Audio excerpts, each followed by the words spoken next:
All right, so let's take a look at some of my bouquets.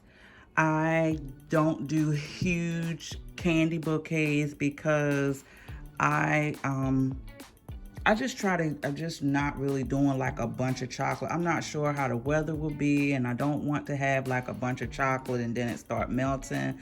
So I just did like a mini one. I got the 10 pack of the Kit Kats from Walmart.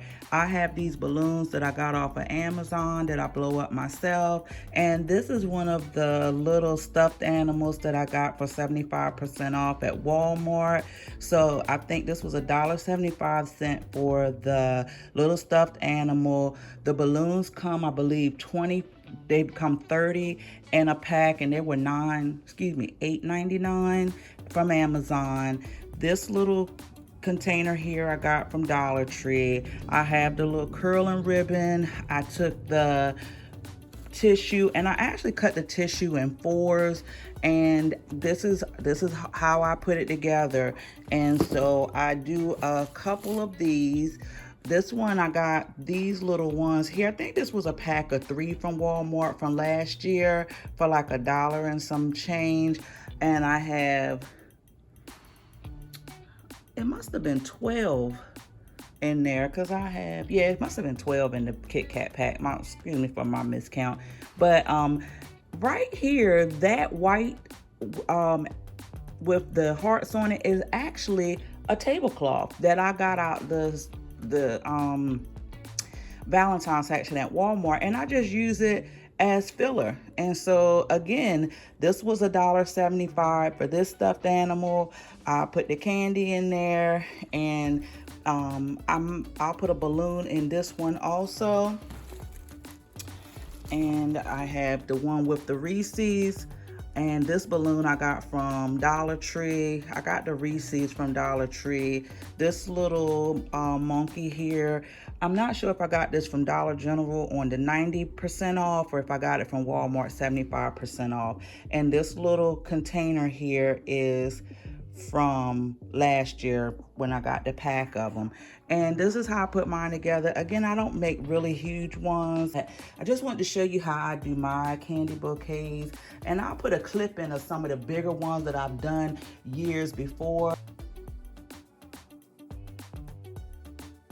But I just try not to really do them unless, like I said, I'll see how they do this year. Now, if I'm making them for, where someone's just gonna pick up, now it doesn't matter. I can put about 20, 30, how many ever pieces in there. And this is another one that I'm gonna do. This one here, this is a box that I made. This is one of the 75% off. And I have the Sour Patch. I asked my son, I said, what do teens like? Because I'm trying to have more teen stuff. I didn't have a lot of teen, like, quick items. So he was like, Mom, they like stuff that's hot. So I went and I got some of these here. And he was like, they like sour stuff. So I went to Ollie's. If you go to Walmart, their Valentine's candy might be $6.98. If you go to Ollie's, it's like $3.79 or something. So I actually went to Ollie's. I'm gonna see if I can grab a bag of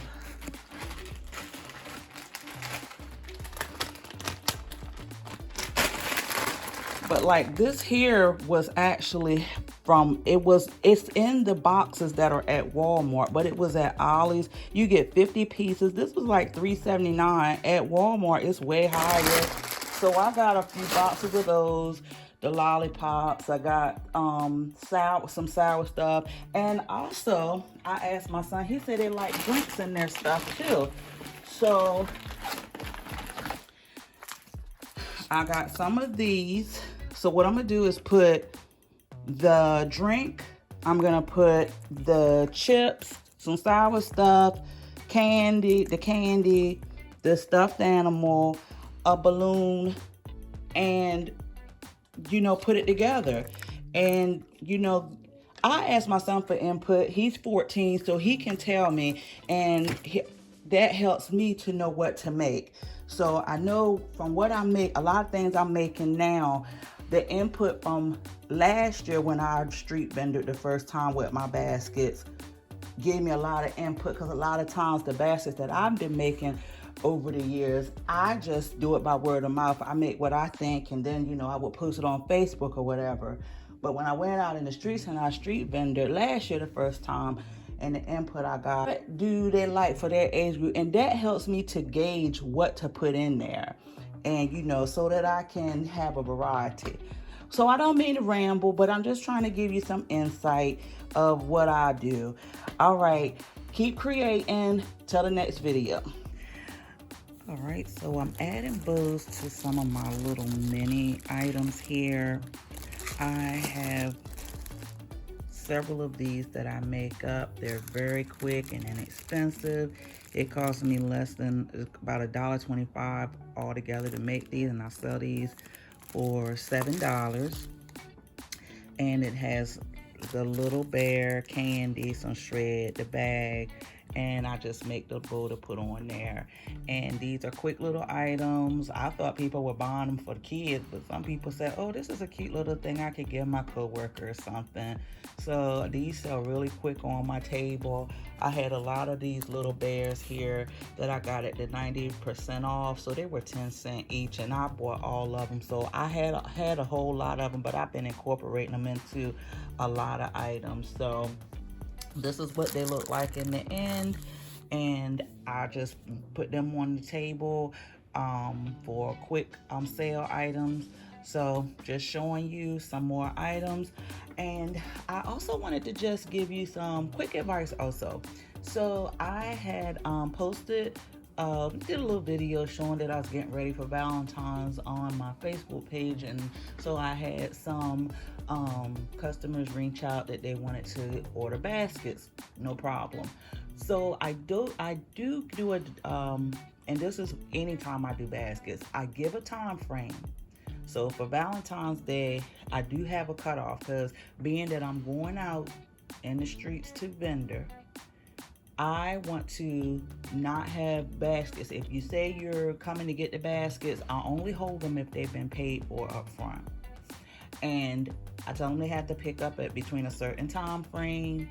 If they haven't picked up by that time frame, then their basket is no longer being held, and it will be taken to be sold when our vendor or someone else that comes along with the money is welcome to purchase that basket. But I do that because, number one, it helps me not to have baskets sitting around that people haven't picked up. And two, it helps me to get my money up front. Because I have in the past went off of some word of mouth, and then customers haven't picked them up. I've held them. And so for myself, not to have a bunch of baskets hanging around that I know I could have sold, and to get my money up front, the only way I hold is if the money's been paid for up front. And two, they have to come pick up in a certain time frame, because that's out of fairness to me, because I'm busy trying to get prepared to go out in the streets. So I don't need to be, having all this stuff hanging around. I'm trying to get rid of it. But that's just a FYI. All right, keep creating. Till the next video. Thank you so much for watching. Please like, subscribe, and hit the notification bell so you can know every time I upload a new video.